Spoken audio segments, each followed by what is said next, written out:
اس وقت دنیا میں دو فتنے بہت عظیم ہیں، اور بدقسمتی سے دونوں کو بڑا فروغ حاصل ہو رہا ہے، اور دونوں کے تعلق حضور صلی اللہ علیہ وسلم کی شخصیت سے۔ ایک ہے ختم نبوت کی مہر توڑنے والا فتنہ، نئی نبوت کا دعویٰ۔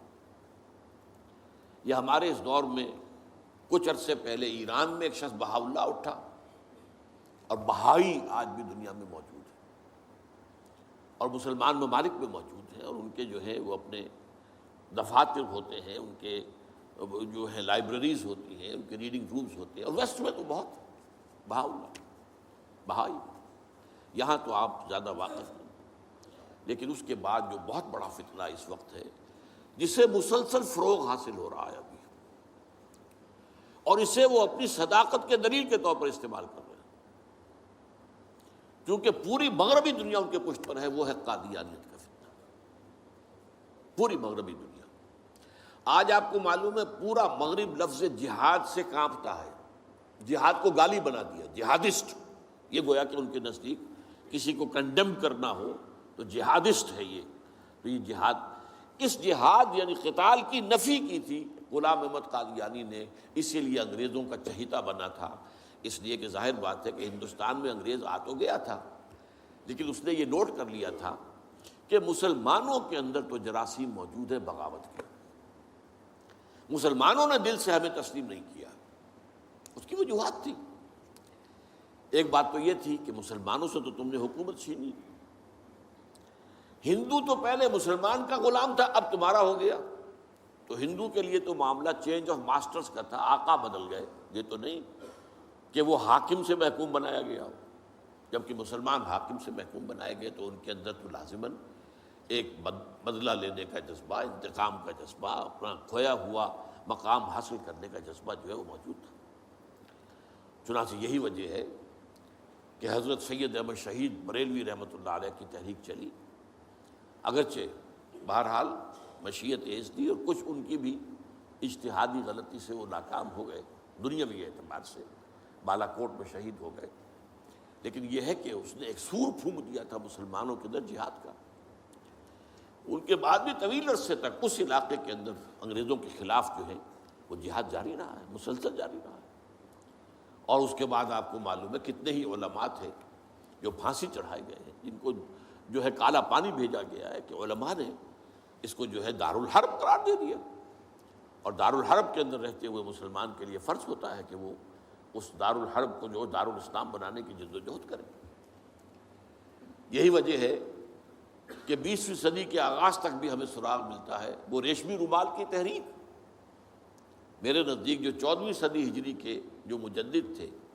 حضرت شیخ الہند رحمۃ اللہ علیہ، اسیر مالٹا، ان کی ریشمی رومال تحریک جو تھی وہ یہی تھی، ایک تدبیر تھی، بہرحال وہ نہیں چلی، ناکام ہو گئی، یہ دوسری بات ہے۔ تدبیر یہ تھی کہ ادھر ترکوں سے کہا جائے، اس وقت تک ابھی خلافت عثمانیت باقی تھی، یہ تو 1924 میں ختم ہوئی ہے، اور یہ میں بات کر رہا ہوں 1915 کی، کہ وہاں کسی کو بھیجا جائے کہ ادھر سے ترک جو ہے وہ حملہ آور و افواج آئیں، اور ادھر افغانستان بھیجا جائے کسی کو، وہاں سے افغانستان سے مسلمان حملہ کریں، اور ادھر اندر سے ہم بغاوت کریں تو انگریز کو یہاں سے اٹھا کر پھینک دیں۔ لیکن بات جو تھی، پھر میں کہوں گا مشیت ایسی کا بھی معاملہ ہوتا ہے۔ حضرت شیخ الہند خود گئے تھے ترکی سے مدد لینے کے لیے، پہلے وہاں حجاز گئے، اس لیے کہ حجاز میں ابھی مدینہ منورہ میں ترک گورنر موجود تھا، ابھی جو ہے وہ شریف حسین جو تھا جس نے بغاوت کی تھی ترکوں کے خلاف، مکے پر تو اس کا قبضہ تھا، مدینے پر نہیں تھا، تو وہاں گورنر جو ہے ترکی کے خلافت عثمانیہ کے موجود تھے، ان سے ملاقات کی اور آگے جانے کا فیصلہ بھی تھا۔ لیکن اسی اثناء میں مخبری ہو گئی، اور شریف حسین والی مکہ نے، جس کی یہ نسل ابھی تک چل رہی ہے، یہ جو اردن کا بادشاہ بیٹھا ہوا ہے، یہ اسی کا پڑ پوتا سمجھ لیجئے، یا پڑ پوتا یا سگڑ پوتا، یہ وہ نسل ہے ہاشمی، ہاشمائٹ۔ اس نے حضرت شیخ الہند کو گرفتار کر کے اور چاندی کی تشتری میں رکھ کر انگریز کو پیش کر دیا، یہ آپ کا باغی یہاں پر آ کر اور آپ کے خلاف سازشیں کر رہا ہے۔ اور دیکھیے انگریز انہیں کہاں لے گیا، مالٹا، میڈیٹرینین سی کا ایک جزیرہ، بحیرہ روم کا، آخر ہندوستان میں بھی تو واپس لا سکتا تھا، ہندوستان کی کسی جیل میں نہیں۔ اقبال کے نفس سے ہے لالے کی آگ تیز، ایسے غزل سرا کو چمن سے نکال دو، تو وہاں رکھا ہے انہیں 4 سال وہاں پر وہ، اور ٹی وی جو ہے وہ اپنی آخری حد کو پہنچی ہے تو چھوڑا ہے کہ ہماری اگر قید کے اندر یہ انتقال ہو گیا ان کا تو پھر طوفان اٹھ جائے گا۔ تو ایک فتنہ تو یہ ہے جو ختم نبوت کا، چونکہ اس قتال کے خلاف فتویٰ دیا تھا، دین کے لیے حرام ہے اب دوستو قتال، قتال فی سبیل اللہ ختم ہو گیا، لہذا انگریزوں نے ان کا چہیتا بنا، ان کے فتنے آج بھی پورا ویسٹ جو ہے، یورپ میں، امریکہ میں، انگلینڈ میں آج کل ان کا مرکز ہے، اور ان کے خطبے جو ہیں اس کے امام جو کہلاتا ہے خلیفہ، وہ آپ کو معلوم ہے کہ وہ سیٹلائٹس کے اوپر جو ہے وہ نشر ہوتا ہے۔ دوسرا فتنہ جو ہے جو اپنی تاثیر کے اعتبار سے اس پہلو سے اس سے بھی زیادہ خطرناک ہے کہ وہ زیادہ پھیل رہا ہے اور اس کا ادراک اور احساس نہیں ہے۔ ختم نبوت کا معاملہ تو ایسا ہے جو اتنا واضح ہے، کسی کا نبوت کا دعویٰ کرنا اتنا واضح ہے کہ ہر مسلمان سمجھ لے گا کہ واقعی وہ تو دائرہ اسلام سے خارج ہو گئے، اور جو اسے مانے وہ دائرہ اسلام سے خارج۔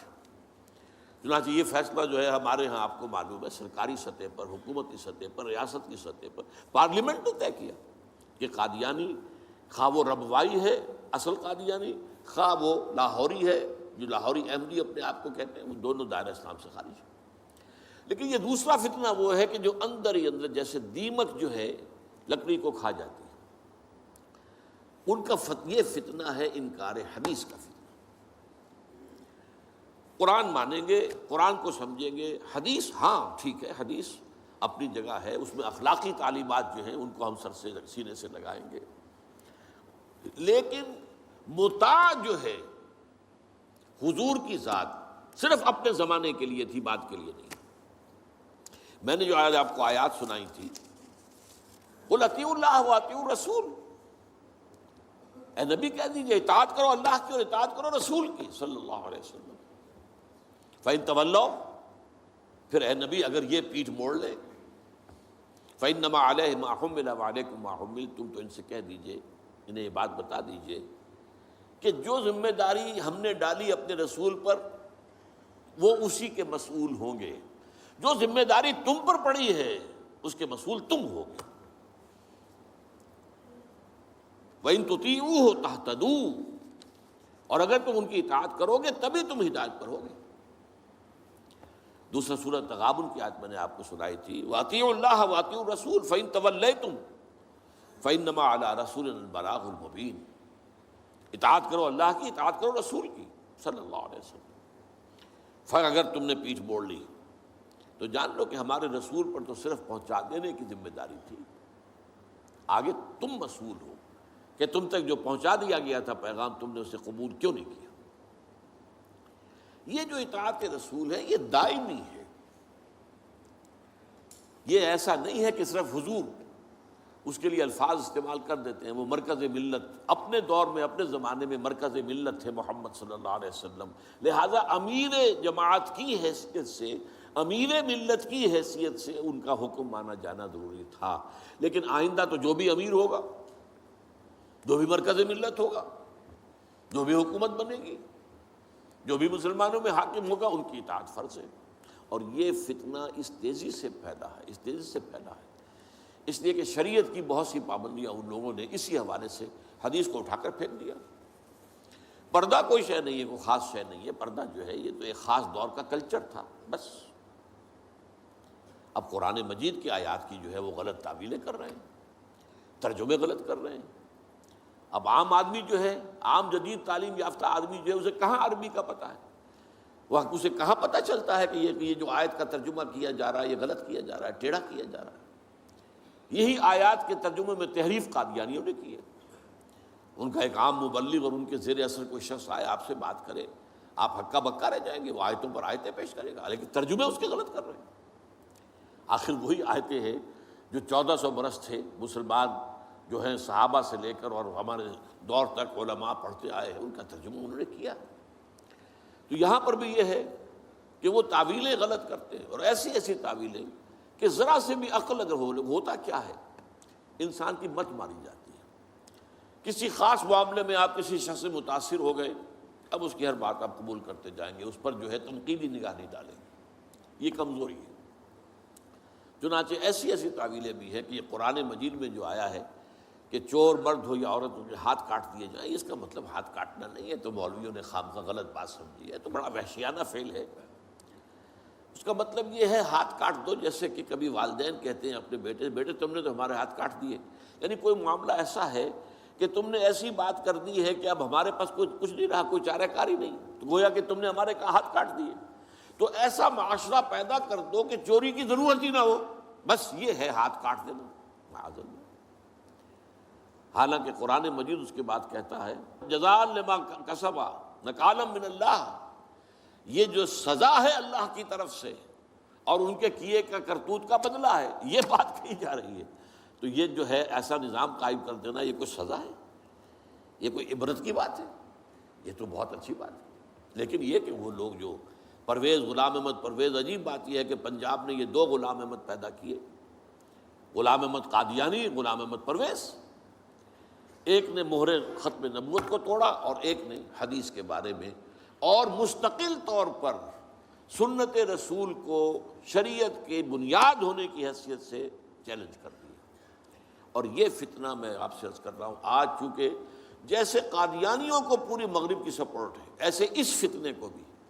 کیونکہ وہ کلیش آف سویلائزیشن میں اسلامی تہذیب کو ختم کرنے کے درپے ہو گئے ہیں، اور اسلامی تہذیب کا اور شریعت کا دار و مدار اکثر و بیشتر تو حدیث پر ہے، سنت پر ہے،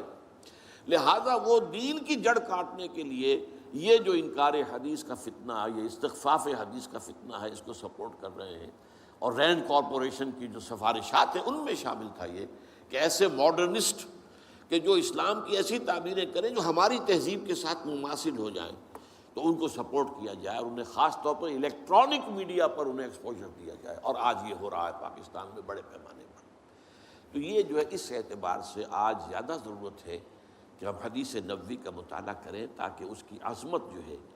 وہ ہمارے دلوں میں جاگزیں ہو جائے، اور حضور صلی اللہ علیہ وسلم کے ساتھ ایک محبت کا اشتوا جو ہے رشتہ مضبوط ہو جائے۔